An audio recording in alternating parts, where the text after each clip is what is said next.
बिस्मिल्लाहिर्रहमानिर्रहीम। सिंध में सियासत जो है जनाब, उसका मौसम बड़ी तेज़ी से बदल रहा है। JIT जो कुछ अर्सा पहले बनी थी जी, और उसने जो चीज़ें प्रोब इन की, उसके बाद जो चीज़ें सामने रखी गई वो ब्लैक एंड वाइट में हैं, और उसके अंदर कुछ ऐसे शवाहिद मौजूद हैं कि अगर किसी स्टेज पे भी हाथ हल्का ना रखा जाए तो मेरे ख्याल में बहुत सख्त तरीके से उसको फेस करना पड़ेगा। वो हीट जो है वो सख्त तरीके से फेस करनी पड़ेगी PPP की लीडरशिप को। अब वो JIT जो बनी थी उसको मैंने सबसे पहले मंजर आम पर लेके आया, उसकी तफसीलात मैंने लोगों को बताई, वो आपके सामने रखता हूँ, वो ज़रा सुन ले, फिर मैं आगे चलता हूँ जी।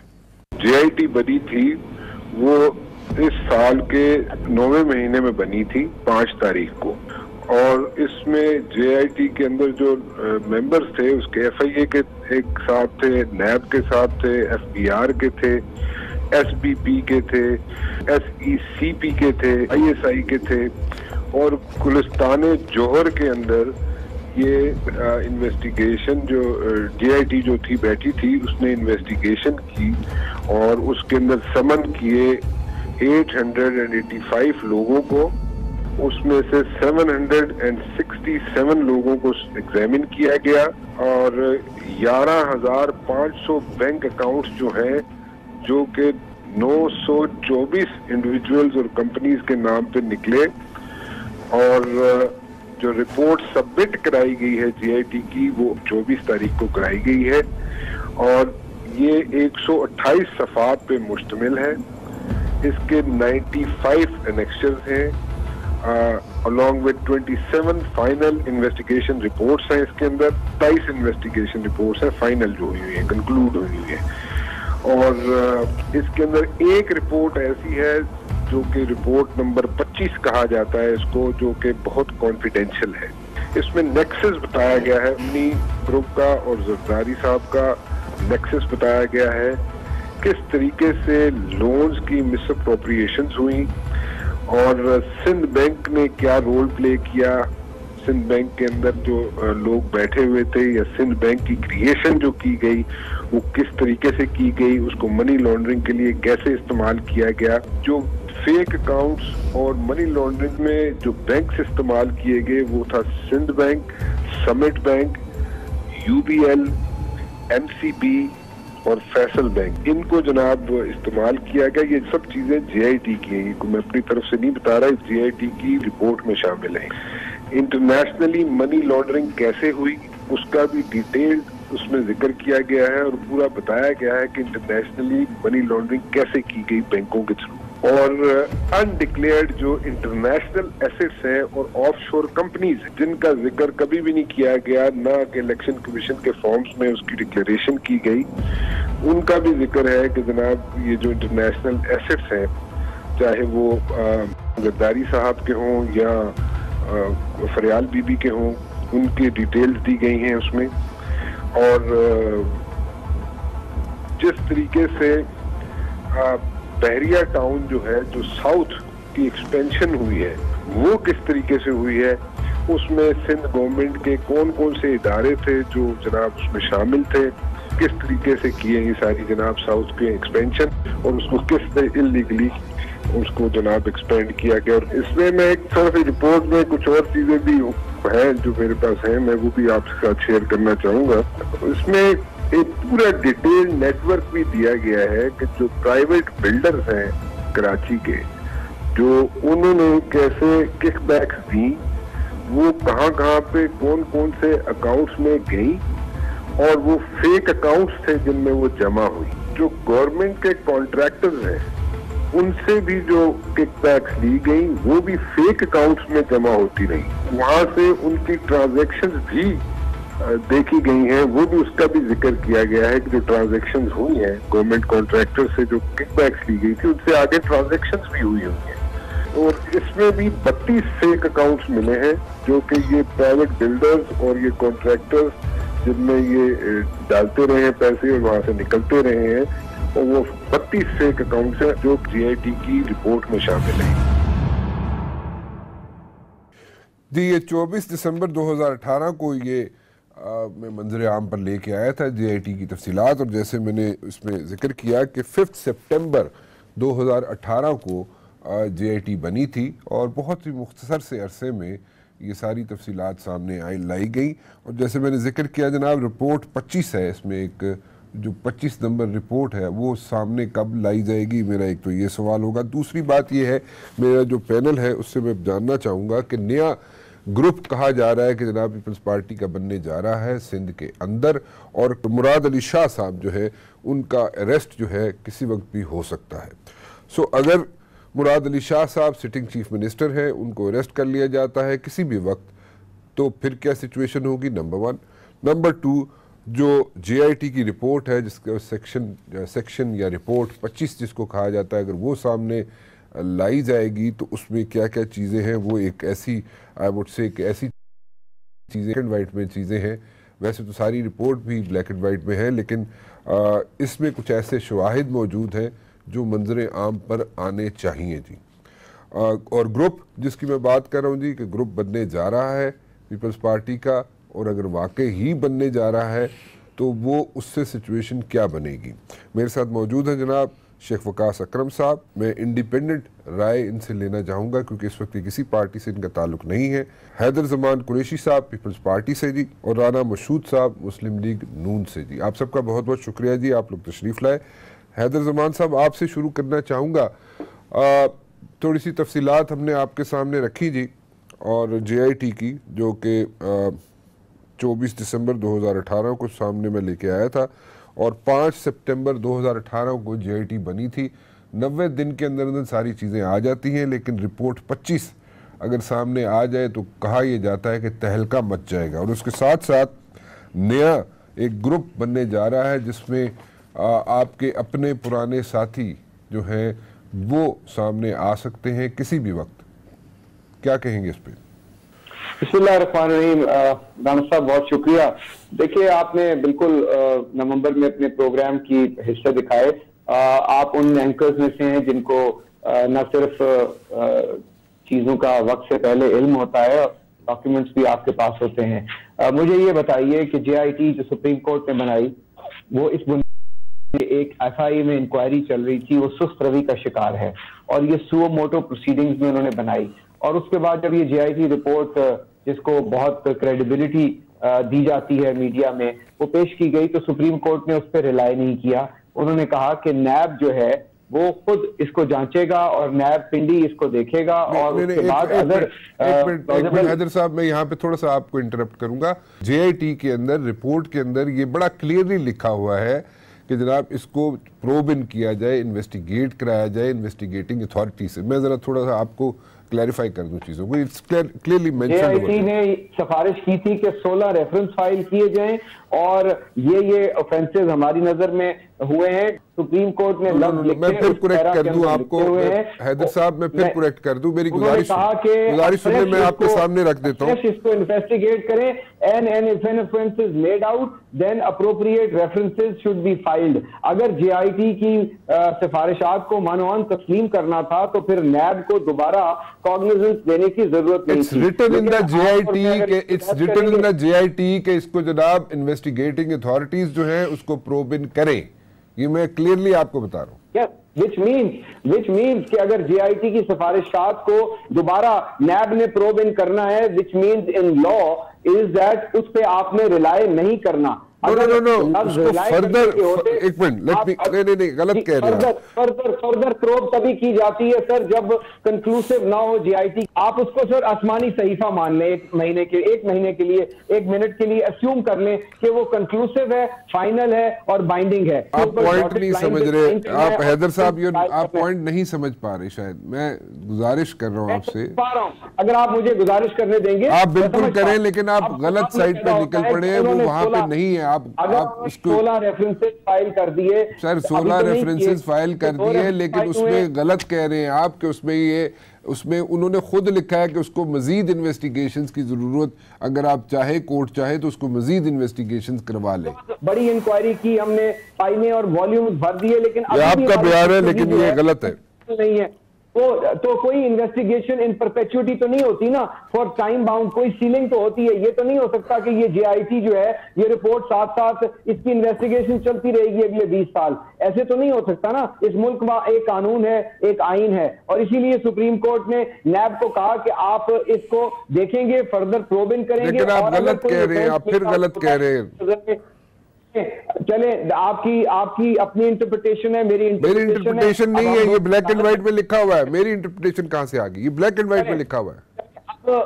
चले, मान लिया आपकी इंटरप्रिटेशन दुरुस्त है, मैं गलत बात कर रहा हूं। इंटरप्रिटेशन नहीं है, it's in black and white. अच्छा, it's in black and white. कितने सफात पढ़े आपने हैदर साहब?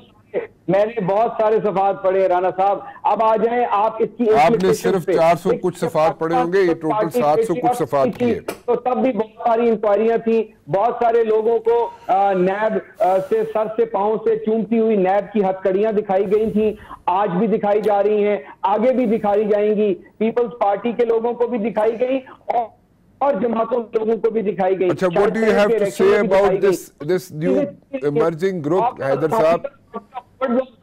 माशाल्लाह ये बहुत जमहूरी होगा अगर बना।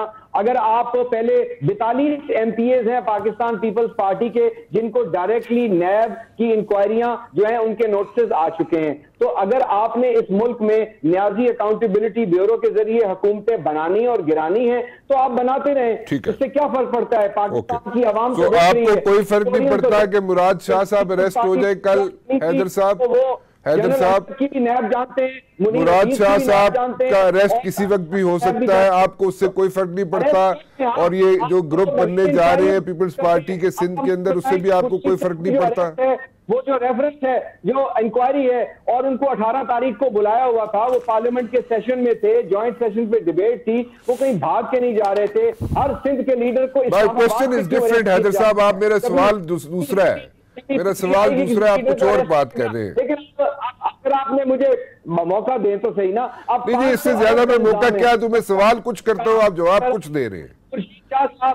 खुर्शीद शाह साहब जब से पाकिस्तान नहीं, इस तरह नहीं। हैदर साहब एक मिनट, हैदर साहब एक मिनट प्लीज, एक मिनट रुके प्लीज। देखें, आप जरूर जवाब दें, जो दिल करता है करे, लेकिन सिर्फ मेरी गुजारिश ये है कि सवाल जो कर रहा हूं ना, उस पर अगर आप काइंडली उसको बिल्ड अप करने के लिए बेशक तो आप साथ बिल्ड अप करें, लेकिन प्लीज उसके साथ स्टिक करें ना जरा आप।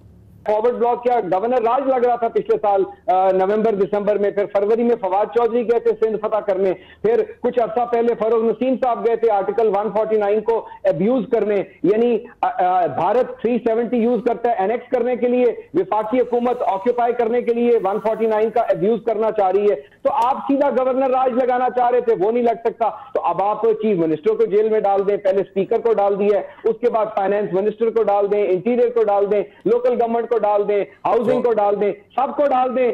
भाई आप वैसे ही कह दें कि जनाब आप GDA और इसको PTI को हुकूमत दे दें और MQ ओके, तो आपको कोई फर्क नहीं पड़ता। सो ये लिस्ट हमारे जिसको मर्जी अंदर डाल नहीं है। और अगर 18वीं तरमीम में वजीर आला गिराना चाहते हैं तो गिरा ले, बनाना भी तो पड़ेगा ना, कि गिराने के बाद फिर गवर्नर राज लगाना है। एक छोटी सी ब्रेक लेता हूँ जी, ब्रेक के बाद वापस आऊंगा और इसी गुफ्तगू का सिलसिला यहीं से जारी करेंगे। तब आप बताइए जी, कह रहे हैं मुझे तो कोई फर्क नहीं पड़ता, आपने नैब से प्रेशराइज किए, अदर वर्ड्स जो हैदर साहब कह रहे हैं कि नैब अगर प्रेशराइज नया ग्रुप बनने का उन्हें कोई फर्क नहीं पड़ता, जिसको मर्जी अंदर डाल दें, चाहे मुराद शाह को अंदर डाल दें, किसी को भी अंदर डाल दें। So where do we go from here जी? देखें, ऑब्वियसली वो अपनी पार्टी की नुमाइंदगी कर रहे हैं, ठीक है, वो उनका अंडरस्टैंड दैट, वो उनके जज्बात और उनका जो स्टैंड है वो समझ में आता है। अब आप क्या तवक्को करते हैं कि पीपल्स पार्टी का जो नुमाइंदा होगा टीवी पे वो रोए पीटेगा तो नहीं कि क्या हो रहा है? इनकी जो टॉप लीडरशिप है वो ऑलरेडी अंदर है। तो कुरैशी साहब ठीक कह रहे हैं, जिस वक्त टॉप लीडरशिप अंदर हो उसके बाद जो मर्जी अंदर जाए बाहर जाए क्या फ़र्क पड़ता है? अच्छा ठीक है, हाँ बिल्कुल, मैं इस गवर्नमेंट भी सिंध में रहे ना रहे कोई फर्क नहीं पड़ता। नहीं, उससे फ़र्क पड़ता है। अच्छा देखें ना, उससे और अगर नया ब्लॉक बन जाए, देखें उससे फ़र्क पड़ता है। उससे इसलिए फ़र्क पड़ता है कि हुकूमत एक सूबे की होना जिसमें कराची हो और जो 70% पाकिस्तान की इकॉनमी को सपोर्ट करता हो और पीपल्स पार्टी जैसी पार्टी के पास उसकी हुकूमत हो तो बिल्कुल फ़र्क पड़ता है। और मैं ये समझता हूँ कि वो उनके लिए परेशानी का बायस भी है।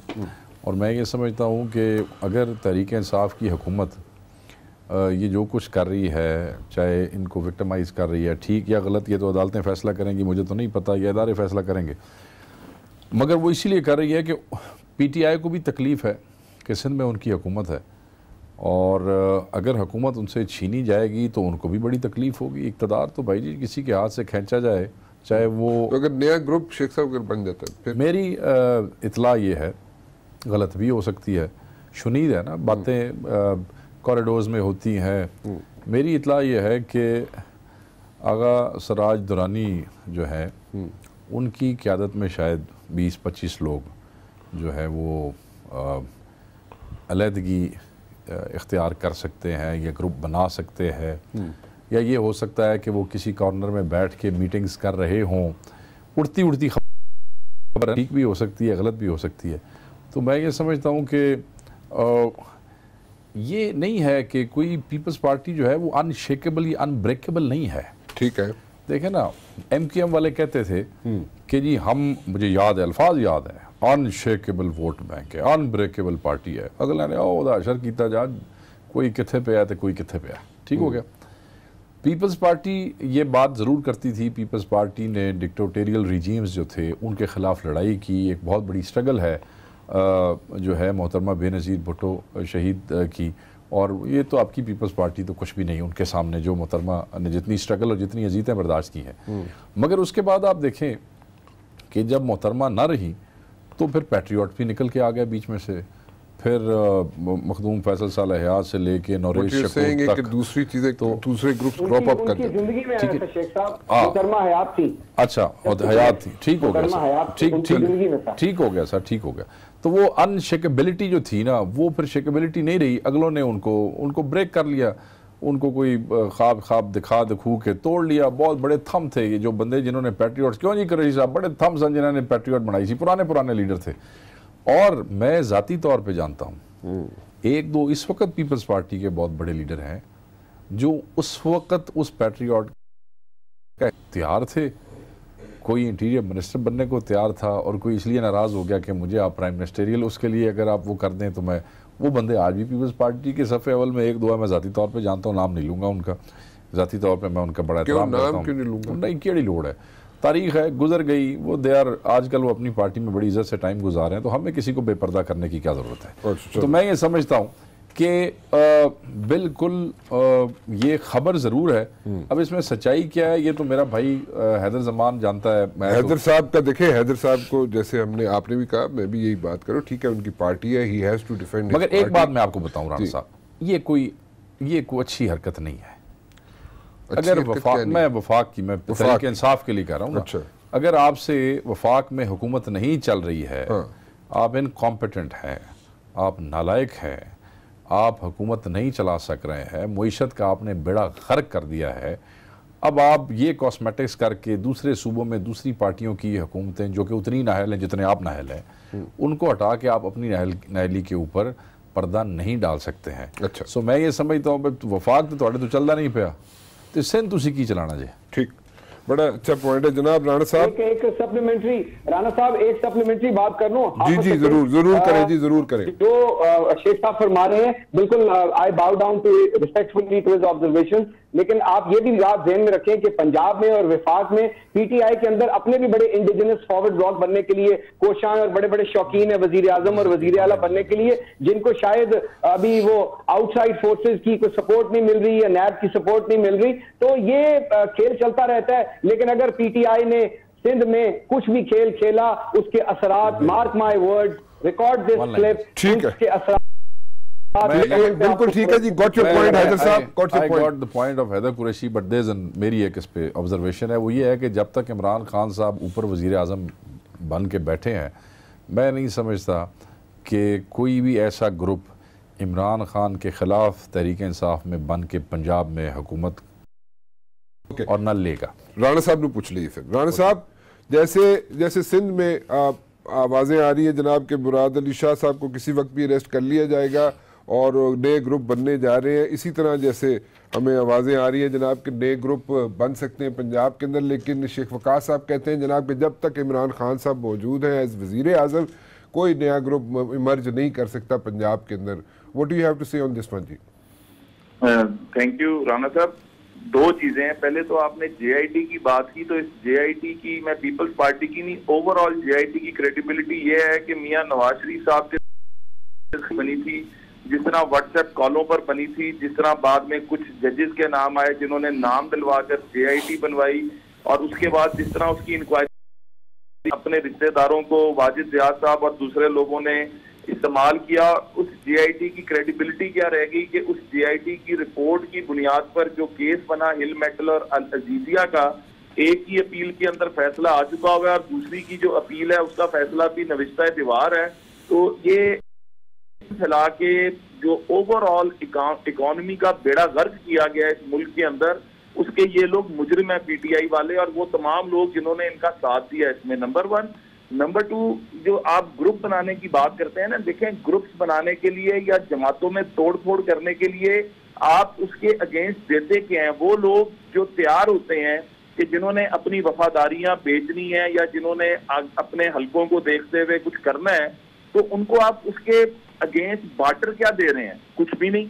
आज तो पीटीआई का वो लोग जिन्होंने पीटीआई को ज्वाइन किया था, हमारी पीएमएलएन में से छोड़कर गए थे, आप यकीन करें वो आकर माफिया मांगते हैं। वो कहते हैं कि लोग हमारे हलकों में हमें जलील करते हैं। वो हमें कहते हैं कि तुम लोगों ने नून को छोड़कर जो यहाँ पर आए, तुमने अपनी भी इज्जत खराब की, तुमने इलाके का भी बेड़ा गर्क किया। तो ये लोग कुछ देने की पोजीशन में नहीं है।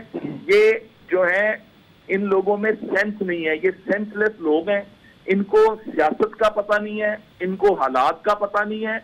आज पाकिस्तान की मईशत जिस हाल पर पहुंच चुकी हुई है, कोई बेवकूफ ही होगा जो इनको ज्वाइन करेगा। और मैं आपको बहुत जिम्मेदाराना तौर पर यह बता रहा हूं कि हम पंजाब असेंबली में बैठते हैं। पंजाब असेंबली के अंदर अगर आज मुस्लिम लीग नवाज चाहे, जो हमारी जमात चाह नहीं रही, 2 माह के अंदर पंजाब की हुकूमत का धड़न तख्ता हो सकता है। यहाँ पर लोग इस हद तक फ्रस्ट्रेट हो चुके हुए हैं। तो ये जो जा रहे हैं ना दूसरी जगहों पे फतेह करने और करने, ये पहले अपने हाउस को इन ऑर्डर करें।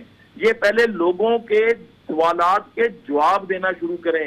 ये जो वादे कर कर आए थे, जो झूठ बोलकर अवाम से आए थे, उन झूठों के जो ऊपर पहरा दें, क्योंकि अब इनकी क्रेडिबिलिटी नहीं रहेगी, इनकी बात सुनने को कोई तैयार नहीं है। ठीक, एक ब्रेक और ब्रेक के बाद वापस आता हूँ। शेख साहब, 2 माह के अंदर पंजाब की हुकूमत जा राणा साहब, मैं आपकी बात को आगे लेके जाते हुए, वो अवाम में भी हमारे वो जो भाई हैं, हमारे जो दोस्त हैं, जिनको तब्दीली का बड़ा शौक था, चलो उन्होंने भी रज लैन दो, वो भी रज जान दे। अच्छा है, कई दफा ये मामला ठीक होता है नहीं। हाँ हाँ, लेकिन एक थोड़ा जिहा डिफरेंस नहीं है। मैं अगर तुसी बुरा ना मनाओ, अगर मुगल साहब, तो मैं एक जरा हैदर जमान साहब बुरा ना मना जाए, मेरे तो पूछ लो नहीं देखो, एक मसला है वे कि इतने तो चलो यहाँ पे पीपल आज, जैसे राणा साहब कह रहे हैं, राणा मशहूद साहब कह रहे हैं कि पीपल आर नालान है, ठीक है, नादिम ने, नालान है। मैं जरा उर्दू बोलने की कोशिश कर रहे हैं, तो मतलब लोग नाराज ने कि जनाब वो पीटीआई क्यों गए और आके माफिया मंगते ने मुस्लिम लीग नून नाल। That's a separate thing, वो politically नाला के साथ मायूस है। लेट मी पुट, हाँ बिल्कुल ठीक कह रहे हैं, मायूस है। लेकिन वहां पे सिंध के अंदर तो आवाज आती है करप्शन की। So there is a difference, corruption, और यहाँ पे डिलीवर नहीं कर सकती पीटीआई, यानी कि सेंटर में डिलीवर नहीं कर सक रही पीटीआई, पंजाब में डिलीवर नहीं कर सक रही पीटीआई, और उसकी वजह से मायूस है लोग, इसलिए वापस नून लीग के पास जाते हैं। लेकिन सिंध में तो करप्शन है ना जी, मतलब करोड़ों अरबों रुपए के जो प्रोजेक्ट्स हैं वो कागजों में है। करप्शन का इशू है सिंध में राणा साहब, है ना जी, बिल्कुल है, पुराना है, अभी नहीं है, शुरू से है, लेकिन अभी क्योंकि नून लीग भी अपने दौर में सिंध के अंदर करप्शन की आवाज़ उठाती रही है कि जी यहाँ पे गलत हो रहा है। मियाँ नवाज शरीफ भी गए थे, अगर आपको याद है, कायम अली शाह को कप्तान बना के आए थे टीम का।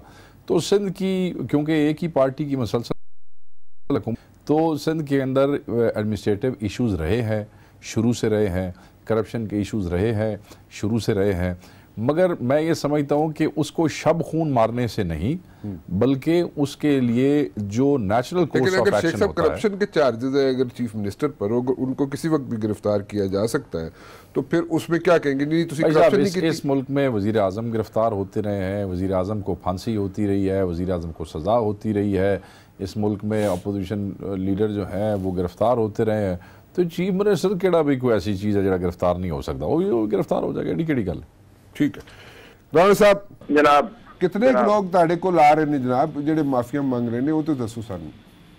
अगर मैंने तो आज से काफी महीने पहले भी कहा था और मैं आज भी कहता हूं कि 18 से 20 के करीब लोग हैं जिनका मेरे से राब्ता भी है, हम बैठते भी हैं असेंबली के अंदर, और जो फर्मला इस बात का इजहार करते हैं, क्योंकि उनके साथ जो सलूक किया गया है, एक तो जो सलूक किया गया, उसके बाद जो उनके साथ रवैया रखा गया, और जिस तरह का ओवरऑल एक एटमॉस्फेयर बना हुआ है कि ये लोग डिलीवरी कुछ नहीं कर पा रहे, बल्कि जो माजी में काम हमने 17-18 में से कुछ 2-4 बंदों के बड़े बड़े नाम तो दे दे राणा साहब। वो अभी वक्त नहीं है, वक्त आने पे। और दूसरी बात है कि हमारी जमात जब उन्हें कुछ मिल ही नहीं रहा पीटीआई से और आपके पास आ रहे हैं तो वो उनको डांट दे ही दियो, की फर्क पैदा है। देखें मैं इसमें अगर राणा साहब मेरा ख्याल अब मैं सिर्फ ये कहना चाह रहा हूँ कि इस वक्त जो हालात है ना, पहली बात है कि हमारी जमात का कभी भी ये नहीं रहा कि चोर दरवाजों से हुकूमत, हमने जब भी आना है अवाम के जोर पर आना है, जब भी आना है मॉरल हाई ग्राउंड्स पर आना है, हमने कोई इस तरह का काम नहीं करना। इसलिए वो दोस्त हमारे साथ बैठते हैं, गपशप होती है, और मैंने तो अपनी जमात को बताया भी हुआ है कि, और ये आज नहीं बहुत देर से बताया हुआ है कि ये साथी जो हैं ये तंग भी हैं, और ये हम मतलब, लेकिन हमारा कभी भी उस तरफ फोकस नहीं गया। अच्छा चले, मतलब आप नहीं चाहते कि किसी जगह हुकूमत हिले जी पंजाब की? शेख साहब अभी इस तरह नहीं, अभी नहीं, इस तरह नहीं, ठीक है। देखें बात यह है कि मैं नहीं समझता कि हालात इस वक्त ऐसे नहीं हैं पंजाब में, और मुस्लिम लीग नून के अपने लिए भी हालात ऐसे नहीं हैं कि वो किसी भी नई एडवेंचर में, चाहे इनके पास नंबर भी पूरा हो, वो पंजाब हुकूमत को टेक ओवर करने की कोशिश करें। तो राणा साहब ने बिल्कुल ठीक बात की है कि this is not the time and they don't want to do it. Noon League वाले भी ये करना भी नहीं चाहते, और अभी उनके पास इस वक्त नंबर भी नहीं है। ये जो MPAs होते हैं ना जी, इनका अपने कुलीग से अपनी ख्वाहिश का इजहार करना, और जब टाइम आ जाता है उस वक्त पर आकर अपनी साइड को चूज़ करना, इन दोनों चीज़ों में मीलों का फासला है। अच्छा, इसमें मीलों का फ़र्क है। बिल्कुल सही कह रहे हैं, बिल्कुल सही कह रहे हैं। नंबर तो वो दोनों सब पे अप्लाई करता है, वो नून लीग वालों पे भी अप्लाई करता है, PTI और ये सिंध में भी ऐसे ही हो सकता है कोई बंदा वक्ती तौर पे किसी बात से तंग हो और किसी ग्रुप में बैठ के कहता हो कि मैं छड़ जावांगा तो मैं नहीं रवांगा, उधर टाइम आएगा तो पता लगेगा ना कौन किहदे नाल खड़ा है तो किहदे नाल नहीं खड़ा। जहाँ तक नून लीग का पंजाब में मामला है, जहाँ तक रवैये की बात हुई है, रवैये तो राणा साहब तमाम लीडरान के इसी तरह रहते हैं। मैं नहायत ही एहतराम करता हूँ मियाँ शहबाज शरीफ का, मगर एहतराम के साथ, और मेरा उनके साथ बड़ा अच्छी वर्किंग रिलेशनशिप रही है, इख्तलाफात रहे, आखिर में हमने पार्टी छोड़ दी, मगर कोई और पार्टी ज्वाइन नहीं की। बहुत से प्रेशर्स के बावजूद हम किसी और पार्टी में नहीं गए, आज़ाद रहने में इज़्ज़त समझी, और अल्हम्दुलिल्लाह आज इज़्ज़त से इसीलिए बैठे हैं क्योंकि हमने आज़ाद इलेक्शन लड़ लिया, किसी और पार्टी में गए नहीं। मैं ये समझता हूँ कि रवैये, अब बहुत से MPAs को मैं जानता हूँ जिनको नून लीग की क़यादत पूरे 5 साल में एक दफ़ा नहीं मिली। मैं एक ऐसे MPA साहब को भी जानता हूँ जो कि 5 सालों में 500 दफ़ा वक्त मांग चुके हैं अपने चीफ मिनिस्टर से, मगर उनको आखिरी 6 महीने में सिर्फ 15 मिनट का टाइम दिया गया, और वो मैंने बड़ी मुश्किल से उस MPA के लिए वो टाइम मैंने अरेंज करके दिया। सो ये जो रवैये हैं, ये रवैये अगर इस तरह ना होते तो शायद पहले भी नून लीग में उस तरह डिफेक्शंस ना होती। तो ये डिफेक्शंस और लोगों का तंग होना, ये हर पार्टी की लीडरशिप से बंदे तंग आ जाते हैं, और लीडरशिप जब इक़्तिदार में बैठी होती हैं, वो उनको अपोजिशन में तो MPAs की इज़्ज़त और उनका सारा कुछ याद रहता है, मगर जब वो ख़ुद इक़्तिदार में होते हैं, वो फिर जो करीब है, जो किचन कैबिनेट है, वही सब कुछ है। बाकी सेम लेवल के MPA होंगे, सेम वोटों से आए होंगे, सेम वोट उनकी ताकत होगी असेंबली के अंदर, मगर इज्जत जो है वो उस तरफ भी कोई नहीं मिलती। और मैं ये समझता हूँ, एक चीज मैं ये समझता हूँ कि ये तंग क्यों है, राणा साहब की बात, लोग तंग क्यों हैं पीपल्स पार्टी? वो इसलिए तंग नहीं है कि मियाँ शहबाज शरीफ बहुत अच्छे थे पंजाब में MPAs के साथ और अब उनको वो याद आ रहे हैं अच्छे रवैये, ना ना ना ना ना ना, वो तो वो जिनके साथ अच्छे थे उनके साथ, मेरे साथ बड़े अच्छे थे, राणा साहब के साथ भी बहुत अच्छे थे, उनका एहतराम है, इज़्ज़त है आज भी है, मगर सैकड़ों लोग थे जो रोते थे बाहर खड़े होके मुस्लिम लीग हाउस के दफ्तर के, क्योंकि वो अताउल्लाह तारड़ साहब जो है उससे आगे उन बेचारों की मारी कोई नहीं थी होती। ठीक है ना जी, हमजा साहब को भी मिलने के लिए वो 20 मैंने अवैस लगारी कितना सीनियर आदमी है, मैंने उसको 4 घंटे वहाँ अताउल्लाह तारड़ के दफ्तर में इंतजार करते देखा है कि मुझे हमजा शहबाज से आप मिलवा दें। ठीक है, सो इस बात को छोड़ें, हम इस तफसील में नहीं जाते, रवैये याद नहीं आ रहे, मगर लोग वापस राणा साहब की मैं इस बात की तायीद करता हूँ कि लोग क्यों अब इनके पास कहते हैं कि हमें तकलीफ हो रही है, क्योंकि अवाम जो है वो लोगों को वो अब अपने उन लोगों को कहती है कि भाई तुम लोगों ने पार्टियां भी चेंज की, तुम लोग इधर भी गए, तो सानू की मिले दे विचों महंगाई, नौकरियां कोई नहीं, डेवलपमेंट कोई नहीं, सिर्फ झूठे पर्चे, सिर्फ डीसी, एसी, एसपी, डीपीओज को इस्तेमाल करके मुखालफों को जलील करना। डेवलपमेंट फंड्स जो है वो उनका कहा था कि वो इस्तेमाल नहीं होंगे, वो अजीबो गरीब तरीक़ों से इस्तेमाल हो रहे हैं। इस वक्त जो फंड्स ये दे रहे हैं पीटीआई वाले पंजाब में, इनके हर एमएनए एमपीए के ऊपर बाकायदा तौर पे नैब में एक केस स्टार्ट किया जा सकता है। मसलन एक खीर अन्नी मच्छी होगी तले, ठीक है जी, कैसे? सो मिसअप्रोप्रिएशन, वो बिल्कुल मिसअप्रोप्रिएशन जी, वो चीज़ जहाँ मसलन आप एक किसी और छोड़ेंगे, इसके लिए एक अलग प्रोग्राम करना पड़ेगा। वो जब कहोगे ऐसी बैठ के कर लवांगे, किसी पीटीआई वाले ने बुलाना ना, मजा आएगा, किसी तरीके से वाले को बुलाएंगे। इसी तरह तो नहीं काम चल रहा है पीटीआई के पार्लियामेंटेरियन इसी तरह तो नहीं काम कर रहे। हाँ, इसी तरह तो काम नहीं कर रहे कि कागजों में प्रोजेक्ट्स चल रहे हो। नहीं, वो देखें, वो जब आप प्रोग्राम करेंगे मैं बैठाऊंगा, आप मुझे बुला लीजिएगा, जो बड़े से बड़ा धरनाट होगा ना पीटीआई का, पाकिस्तान का, पंजाब का, को आप लगा के मेरे साथ बिठा लीजिएगा, फिर प्रोग्राम करेंगे, मजा आएगा तब। अब ये मेरे दोनों भाई अपोजिशन में, इनके साथ मेरी क्या बहस बनती है, क्या लड़ाई बनती है, जो चीजें ये गलत करते हैं हम इस पे इनको भी कंडेम करते हैं और करते रहेंगे, मगर पीटीआई भी कोई सेंट्स नहीं है, कोई दूध के धुले हुए नहीं। सो मैं ये समझता हूं कि लोग कोई नून की मोहब्बत में इनकी तरफ नहीं आ रहे, लोग पीटीआई से तंग होके इनकी तरफ किनारा कर रहे हैं, क्योंकि पीपल्स पार्टी का वो कोई फ्यूचर नहीं देखते।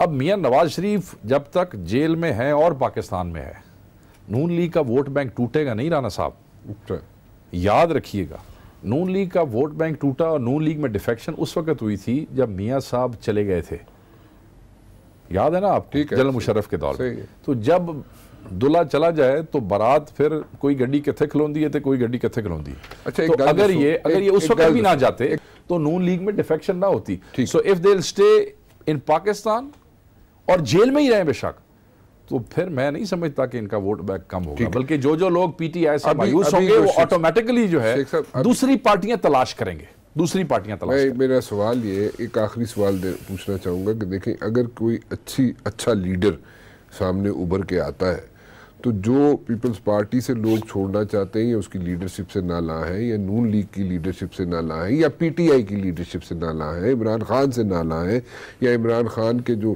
जिस तरीके से वो बैड गवर्नेंस है और जिस तरीके से मिसअप्रोप्रिएशन चल रही है और जिस तरीके से यहाँ पे लोग काम नहीं कर रहे, टीम जो इमरान खान की है वो नहीं काम कर रही, तो अगर इन सबको इकट्ठा किया जाए तो कोई लीडरशिप आपको नजर आती है? मैं आपको बताऊं, आधे बहुत लाखों करोड़ों लोगों ने इमरान खान को वोट दिए और वो ये समझते थे कि नवाज शरीफ की पार्टी और पीपल्स पार्टी ये सारे चोर डाकू हैं। ऑलमोस्ट उतने ही लोगों ने वोट दिए पीपल्स पार्टी और नून को, शायद ज़्यादा मिला के दोनों के। वो ये समझते थे कि इमरान खान जो है वो इनकॉम्पिटेंट आदमी है, वो कहीं ऊपर से आया है, वो पता नहीं कौन सी कुव्वतों का एजेंट है, वो वेस्टर्न पावर्स का एजेंडा लेके आया है। सो देखें कितनी पोलराइजेशन होगी सोसाइटी में। आधा मुल्क समझता है कि ये चोर डाकू है, आधा मुल्क समझता था कि ये बाहर से आए हैं, और अब आधा मुल्क ये समझता है कि इमरान खान नाअहल है, और आधा मुल्क ये समझता है कि नवाज शरीफ जो है, या नवाज शरीफ जो वो है शायद वो उसके साथ कुछ ज्यादती हो रही है। मैं ये समझता हूँ ये चीज़ें अगर ज़्यादा देर तक परसिस्ट करती रहीं तो ऑटोमेटिकली नई फोर्सेस डेवलप करेंगी इन्हीं लोगों के केडर में से, जो कहेंगे न तुम इसको समझो ना उसको समझो। इतने साल पुरानी कहानियां सुनते रहे, इमरान खान ने नई कहानी शुरू कर दी, पुराना रिकॉर्डर भी बंद किया जाए और नया रिकॉर्डर भी बंद किया जाए, तो फिर इन्हीं के अंदर से लोग याद रखेंगे। Who will lead them? Anybody can lead them. Rana Mashood can lead them. Qureshi can lead them. You can lead them. Anybody can lead them. Okay. ऐसी सिचुएशन में लीडरशिप जो है वो प्रोजेक्ट नहीं की जाती, वो खुद ब खुद निकल दुनिया के बाद अब एक चौथी दुनिया बनेगी। हाँ, और सर दुनिया आप तो बन नहीं, आप मुझे ये नहीं, कुरैशी साहब एक minute, I like to respond to that. Qureshi साहब I like to respond to you. चौथी दुनिया, मैं let me respond to you. चौथी दुनिया की बात ये है कि क्या पीपल्स पार्टी, नून लीग और तहरीके इंसाफ ने कोई लोगों के जहनों की रजिस्ट्री करवा ली है? किसी चौथी दुनिया की तरफ जाना चाहें तो क्या आपने उनको अपने नाम कर लिया है? क्या लोग आपके गुलाम हो गए हैं क्या? क्योंकि आप लोग 15-15, 20-20 साल इक्तदार में रहे हैं और आपने पेला है इस मुल्क को, जिस तरीके से आप लोगों का दिल किया है, और अब इमरान खान को भी मौका मिल गया इस मुल्क का रगड़ा निकालने के लिए, तो इसका मतलब यह है कि कोई और कुव्वत इस मुल्क में खड़ी नहीं हो सकती, क्योंकि जो कुछ रास आया है वो भी खत्म हो जाए। कोई जहन का किसी का गुलाम नहीं है, किसी की थॉट जो है वो किसी की ताबे नहीं है। बिल्कुल नहीं है।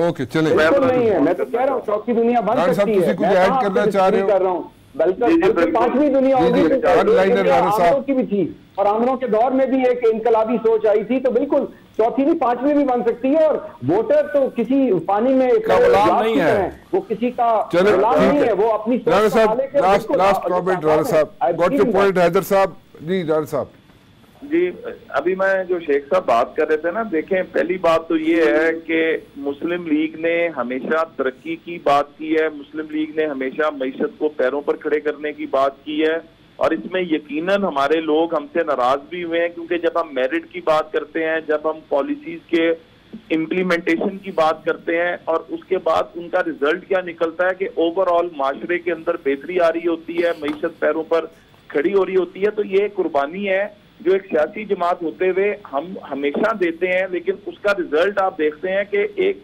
पॉजिटिव इम्पैक्ट पूरी चीज के अंदर आता है। तो हम लोग कमिटेड हैं इस पाकिस्तान के साथ, हमने इस पाकिस्तान की तरक्की और खुशहाली के लिए काम करना है। और जिन लोगों को गलत फहमी थी कि मुस्लिम लीग के ऊपर 10 साल मीडिया के जरिए ही, वो मीडिया जिसके ऊपर अब मीडिया ट्राइब्यूनल्स बनाने की बात की जा रही है, उस मीडिया के जरिए एक माइंडसेट बनाया गया, वो माइंडसेट अब खत्म हो चुका है। लोग सच को समझ चुके हैं, और इंशाल्लाह एक चौथा आने वाला दौर PMLN का चौथी फोर्स आ सकती है, उभर सकती है। मैं इस पे जरा आप लोगों से इजाजत चाहूंगा। बहुत बहुत शुक्रिया आप सबका, आप लोग तशरीफ लाए जी। फिलहाल राना मुबशिर को इजाजत दीजिए, अल्लाह हाफिज।